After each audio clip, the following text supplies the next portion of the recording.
In today's episode, not pay me for the website I built?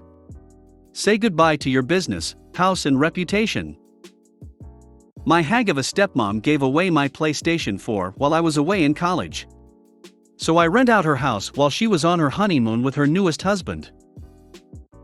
So let's get started. Not pay me for the website I built? Say goodbye to your business, house, and reputation. This happened early 2000s. I used to be a freelance front-end dev and a search engine optimization guru. Back then, getting on the front page of Google was pretty simple. Link exchanging was popular but risky. I never did that, but I did have a single website that had serious page rank clout due to it being linked as a trusted source, directly from one of the top and most trusted websites in the world. I would use this website for the best clients to get their page rank and search engine position leapfrogging other, older, and more trusted websites. One day I was approached by someone I'll call Bob. Now Bob sold travel packages. He needed to revamp his basic, existing website, with a complex website built with pretty tricky back-end coding. I could do the front end, but I had to hire a back-end dev to build the functionality. Bob had a major launch in a month's time, and it had to be ready. I usually ask for 25% deposit up front, but Bob said no, he was stung by the last dev, and wasn't going to lose any more money. Now, from the moment I met Bob, my gut was telling me this was going to end badly. The problem was I needed the money, and it was worth quite a lot of money for me and the deviation. I skipped the deposit on the promise he paid in full before it went on his server. Bob agreed. For an entire month we worked day and sometimes all night to get this done in his timeframe. With a day to spare we had done it, and I'd never been so proud of what we had achieved. I was honestly excited to show Bob. The next day I sent the link to my test server, and he phoned me to discuss it. Bob said everything looked good, but he was worried his server's PHP version may be too old to run it. I assured him it would, but he said he was too scared it'd want, and we would scrub our hands of it. We went backwards and forwards, but he was insistent the site has be uploaded and tested on his server before he parts with a penny. I chatted to my dev. He didn't like it either but agreed we would upload our work onto his server. Bob gave me the FTP details and server login, and I uploaded the site. I told him it was live, and then nothing. I sent several emails and then phone calls. The emails went unanswered and the phone went to voicemail. Sensing a major problem, I rushed to my computer, fired up my FTP program to delete our work on his server, and access denied. He had locked us out, and the following day he went live with our work. For several days I tried phoning until one morning he answered the phone and said, "Listen, I'm not ever going to pay you, and there is nothing you can do about it." Then Bob hung up. Rage was a good word for my feelings. I was shaking while I still held the phone in my hand. For the next hour my range of expletives was growing in complexity. As I sat there figuring out what to do, it hit me. Revenge will be mine. I registered a new domain name, which was Bob's Travel domain name plus sucks at the end. If Bob's website was called bobstravel.com, I had purchased bobstravelsucks.com. I uploaded our work, basically an exact mirror of his live website, onto my new domain. I used my all-powerful mega page rank domain to link to my new sucks domain. Within a month my website jumped above his website in Google for every conceivable search phrase you would use for the packages he sold. No matter what you typed in, my site was the first result, and his was always below mine. During that month I created a second website, which was Bob's full name with sucks at the end. On this second website I posted what happened, screenshots of his emails, and warning everyone what a conman he is. Bob had a somewhat unusual first and last time. Again, within a month my website was above his own personal website. I then forgot all about it. About 4 months later I get a cease and desist email from a solicitor's firm. A quick Google showed the solicitor's firm was made up and didn't exist. I replied back with, "I'm not ever going to take them down, and there is nothing you can do about it." Every now and then I'd get emails from people he had conned by taking their money for a travel package, but never booking their package. I'd put those on both of my websites, making sure those juicy important keywords, his full name and company name, were spread across each negative review. A few more months pass, and I get an anonymous email linking to a new domain called My Name Sucks. I'm told to remove my 2 websites, and he will remove this new one. A quick search, and what do you know? It isn't even on Google. No one could find it. I reply back for a second time with his comment to me. As each month passes, I'm getting more and more people emailing me saying they've been ripped off. I keep adding them to my website. Turns out the travel agency world is well regulated, and they started an investigation into Bob's company, using my website as their main tool. I get a call from Bob. Bob is not a happy Bob. In fact, Bob is more of a desperate Bob. Looking at this text now, I know you can almost hear the despair and resentment in Bob's voice. Bob pleads and literally begs me to pull the sites down. Not only is he being investigated by the Travel Agency Association, but he had some very important friends that didn't appreciate the bad press he was causing in their circles. He offers to pay me the money he owed. Nothing more, just what he owed. For the 3rd time, and with a massive smile on my face, I say, listen, I'm not ever taking them down, and there is nothing you can do about it. Roll on a few months and I discover his travel company has been removed from all travel associations. No matter what you typed into Google, my website outranked his, and all the bad reviews on my site were the first thing his potential customers would see. I crippled his business so badly. It went bust. During the collapse, one of his ex-employees contacted me and told me how hard he had worked to get my websites off the first page. He had registered dozens and dozens of other domains in the hopes some would jump ahead. Little did he know only the top dozen websites in the world could jump it. Apparently his property was tied into loans on the failing business, and he lost his house too.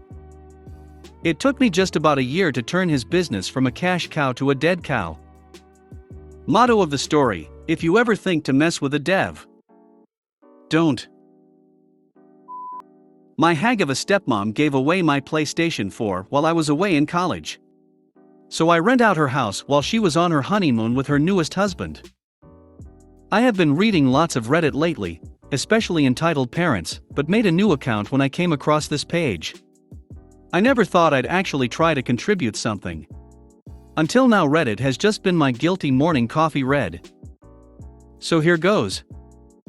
I'm an only son. My mom died of ovarian cancer at only 55 5 years ago. It broke my dad's heart. They had been together since college and were the same age, with my dad being a month older. I'm 22, and am about to graduate college with my degree in chemistry when the main events start to occur. I went to college on a full-ride scholarship. This is important later. My dad met my now stepmom when she was my mom's nurse at the hospital where she spent her final days. My stepmom Grace played all the right notes to gain my dad's trust. She was empathetic to him, nurturing, comforting after my mom passed. I was 17 and old enough to sense that she was just trying to weasel her way into getting my dad's resources, but it was up to my dad if he wanted to be in a relationship with her. I was in my final year of public school, and had just won a scholarship to attend college out of the country the following year. My dad mourned my mom for a year, and that whole time Grace would check in on him by phone every month or so, in my opinion to scope out the possibility of sinking her hooks in him. After a year passed, Grace took the gloves off and went hard after my dad. Grace was only 40 when she and my dad started seeing each other. I didn't like her, but at the same time my dad at least didn't seem so depressed anymore, so I tried to be less pessimistic about her and give her the benefit of the doubt. In my gut I didn't trust her though. But we are Scandinavian, and at least in my family the son does not tell his father what to do or even offer any opinion. Grace is from the Czech Republic if you're wondering. My father was a very successful banker during his career, and amassed quite a portfolio of wealth. I'll spare you the details, but after 6 months of dating, Grace and my father are married. My dad never really got over my mom though, and he was getting weaker and weaker even though he was only 57. Since his health was fading, he called me to him and asked me point blank, "Boy, what do you need to set you up in this life?" I told him I don't need anything, I'm a man and can take care of myself. But what are you even talking about, Dad? You're going to be around for decades yet. I did remind him that he had living sisters with children, my aunts and cousins. I also reminded him that I had a full scholarship to college, so don't worry about giving me any cash. He was dead only a year later at 59.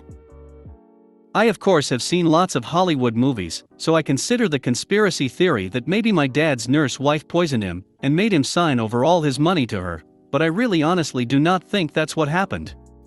Other relatives didn't like Grace either, but they knew my dad was totally in love with my mom and that her death utterly broke him. Well, long story short, my dad bequeathed his 5-bedroom house to me even though I wasn't expecting it and didn't ask for it. He gave a small endowment to each of his sisters and their children. He left about 80% of all his existing money to Grace, which amounted to several hundreds of thousands of dollars. My dad ignored me because he's generous to a fault and still gave me several tens of thousands of dollars, which were of course very useful to me. Grace tried to put on a friendly front, but I could tell she was angry as hell that she didn't get my dad's house too. That belonged to me, and I had the legal papers to prove it. She was especially mad because we live in an extremely upscale and trendy location, and houses are hard to come by and easily sold for massive profit. During the first few months after my dad's death, I had the nauseating, creepy experience of knowing that Grace was trying to feel me out to see if I might be into a little relationship with her. Gross. She still stayed at the house though, because over the last 3 years she had gotten used to living there and acting like she owned it. And, even though I officially owned it, I was always away at college and only visited my dad's old house once every couple of months, and even then it wasn't to see Grace, but to see my cousins who lived just a few miles away. I downplayed the fact that it was really my house, and over the months I think Grace gradually forgot that she really had no legal right to the house. She probably believed that sooner or later, because I never asked her for any of the hundreds of thousands of my dad's dollars that she now had, that I was somehow independently wealthy, and would just give up my house to her. I knew I'd eventually hydrogen bomb this *TCH when she started dating some new guy only 5 months after my dad was in the ground, and one time when I came home from college after graduating, she and her new boyfriend, some sleazy-looking d-bag named Ivan who was only a few years older than me, were acting like I was a guest in my own house, and that they owned it. I played along. Grace told me she gave away my PlayStation 4 to Ivan's cousin, because I'm too old to play with video games. I don't even know this mother *Kerr, and you give him my PS4 to give away to some other *T who I also don't know. I quickly changed all my network passwords that same day. I smiled, but I knew what I had to do eventually. She also said that she and Ivan were getting married because I just can't mourn your father forever. I have to move on with life. I tell her that I graduated college and already secured employment with a local firm, and will soon find a new place to live. She looks thrilled. Especially the part where it looks like I'll soon have a new place to live.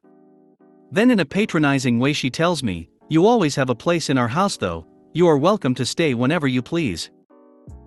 Thanks, Grace, really generous of you. What I really say is that I will probably have a new place in 3 months. She says that is wonderful because she intends to go to her homeland to have a wedding with Ivan and afterward have her honeymoon. She assures me it's a local affair, otherwise I'd invite you, honey. And anyway, I know you're so busy. I congratulate her. She asks me if I can watch the house for her. Watch my own house? Sure. What I really say is, of course I will take care of the house. I am careful to not say your house. She and her d-bag fiancé, who I am 100% sure is only there for Grace's money, go on their trip, and I immediately put out advertisements in rental websites offering to lease my house. I hire movers and have all of Grace's furniture and possessions boxed up and put into a storage rental facility. I retain all of my parents' furniture that they had before my dad met Grace. Locks? Changed. All of them. Within days, I am inundated with dozens of inquiries regarding my amazing, furnished house with fantastic views. I rent it to a wonderful young family.